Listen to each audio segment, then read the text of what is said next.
Opening the door to flank pressure, white claims a foothold on the queen side and prepares a flexible development.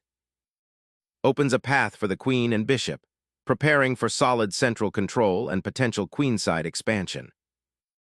Launching a kingside fianchetto, white prepares to deploy a powerful bishop, aiming for long-range influence over the center and queenside. Developing a knight to its most natural square, preparing to castle and contesting central control. Developing the bishop to target the long diagonal opens up the queenside and prepares castling. Challenging white's central ambition, black immediately contests space, aiming to disrupt the fianchetto's dominance. Solidifying central influence, white prepares to castle and fortify their king while eyeing potential kingside action. Developing the bishop here supports the center and prepares castling, a logical step toward king safety. Securing the king is paramount, opening avenues for central piece development. A sensible mirroring of defensive intentions, securing the monarch and preparing to contest the center's burgeoning complexity. Preparing to bolster the queenside pawn structure, b3 subtly prepares for a potential c5 pawn push, indirectly limiting black's central space. Asserting central control, black immediately challenges white's flank strategy and opens clear lines. Targeting the central d5 pawn with immense pressure, white prepares to reroute the bishop, potentially creating a strong diagonal. Developing the knight to c6 solidifies the pawn center and prepares for potential pawn advances like d4. Solidifying the center's structure and preparing to develop the queen's bishop, setting the stage for a balanced, maneuvering game. Solidifying the queenside and preparing for a fianchetto of the bishop on the dark squares enhances black's structural integrity. Developing the knight centralizes it, preparing to challenge black's queenside pawn structure and bolster white's central presence. Unlocking the queenside's full potential, this bishop swings to the flank, eyeing the d3 square and preparing for active queenside play. Shifting the queen to e2 aims to support the upcoming d4 pawn push, aiming to seize central space and restrict black's pieces. Controlling the open c-file becomes a priority, pressuring white's queenside pawn structure.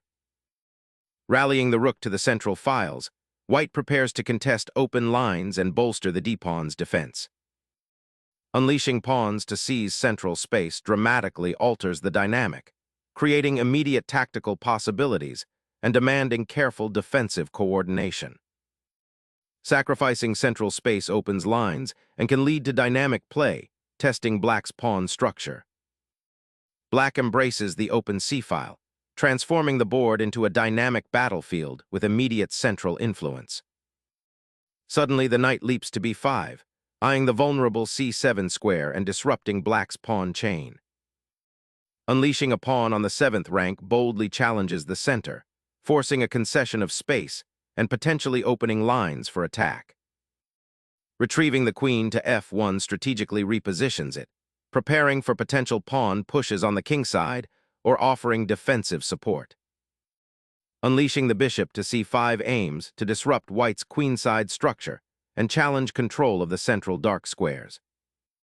Repositioning the knight to e1 prepares a kingside attack and avoids the discovered attack along the c-file after a potential dxc3.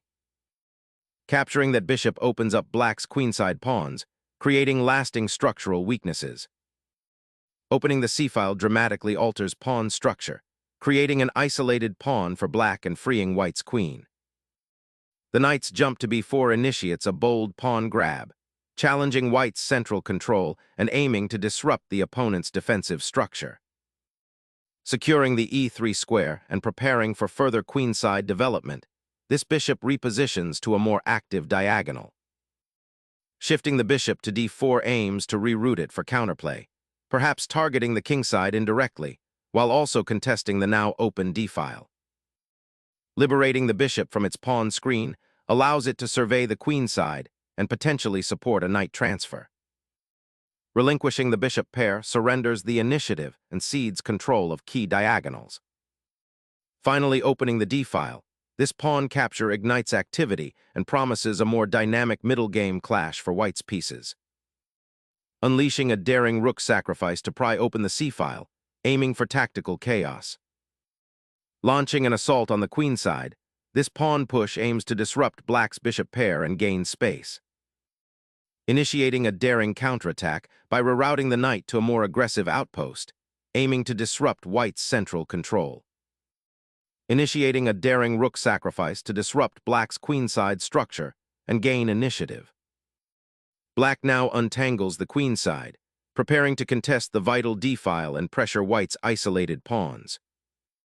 Solidifying the queenside pawns offers white a stable structure against black's potential advances.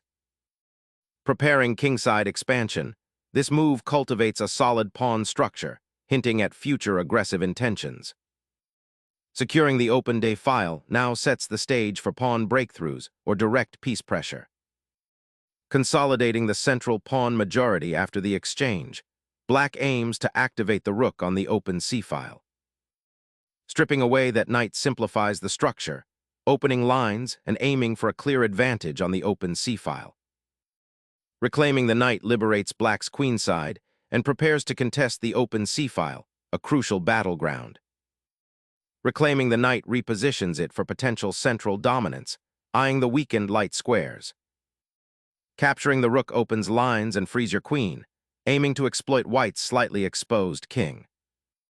Recapturing the rook initiates a complex middle game, where white must navigate the exposed black king. Recapturing the piece opens lines and creates a decentralized pawn structure for black. Reclaiming the knight and contesting the crucial e4 square, this move injects dynamic tension and sets the stage for a fight for central influence. Trading queens simplifies to a stark knight, and pawn endgame where white's centralized king offers little solace against black's active pieces. Clearing the central files now initiates a more open endgame, putting pressure on black's isolated queenside pawn. Reclaiming the knight, black reestablishes presence in the center, preparing for queenside counterplay. Opening the e-file with tempo offers a chance to dominate the central space and disrupt black's coordination. Shifting the rook to the open file aims to pressure white's isolated pawn. Securing the center with the rook establishes a powerful central presence, preparing for potential pawn advances or defensive maneuvers. Fortifying the queenside pawn chain, this move seeks to expand black's space and potentially create an outpost for the knight. Pawn structure compromised, white gains a passed pawn but opens crucial lines for black's rook. Opening up lines for the knight to penetrate the weakened queenside structure grants dynamic counterplay. This knight's leap to c6 strategically pins a pawn, creating potential threats and limiting black's options for piece development. A desperate check to buy time, but the knight's position becomes precarious. Securing the monarch's escape route before the rook consolidates its central presence is a prudent, albeit passive, retreat. A bold attempt to exploit the king's exposed square, forcing a reevaluation of defensive structures. The knight's repositioning aims to consolidate control over key central squares and potentially blockade the d-pawn. Unleashing the knight's mobility is key now.